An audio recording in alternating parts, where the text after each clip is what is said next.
ఈరోజు నవనాగరికత జీవితాల్లో గుణవతైన భార్య దొరకడం చాలా అరుదు. ఎందుకో తెలుసా? లోక ఫ్యాషన్లో. తిరిగి జన్మించిన స్త్రీ నువ్వు చేసుకుంటే ఎలా ఉంటుందో తెలుసా? లోక ఫ్యాషన్. ఆమె ఫ్యాంట్ వేసుకుంటానంటది,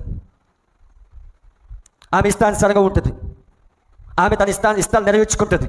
అలాంటి స్త్రీతో నువ్వు కాపురం చేయలేవు. హల్లెలూయా. అలాంటి స్త్రీతో నువ్వు కాపురం చేయలేవు. ఎందుకో తెలుసా? ఆమె వాక్యానికి లోపడదు. తిరిగి జన్మించిన స్త్రీనే పెళ్లి చేసుకోవాలి, తిరిగి జన్మించిన పురుషునే పెళ్లి చేసుకోవాలి. హల్లెలూయా.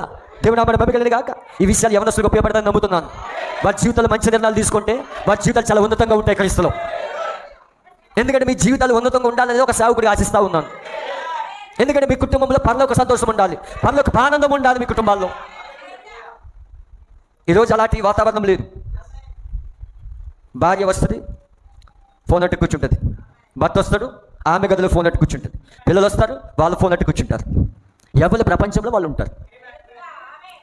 కుటుంబాల్లో కుటుంబ ఆరాధన ఉండదు, దేవుడిని స్తుతించడం ఉండదు, దేవుడి వాక్యం చదవడం ఉండదు, దేవుడి యొక్క వర్తమానం ధ్యానించడం ఉండదు, ప్రవక్త స్వరాన్ని వినడం ఉండదు. అది కుటుంబం అనబడదు. అది శాపగ్రస్తమైన కుటుంబం. అది ఎవరి గదిలో వాళ్ళు బిజీ. అసలు కుటుంబం అంటే ఏంటి?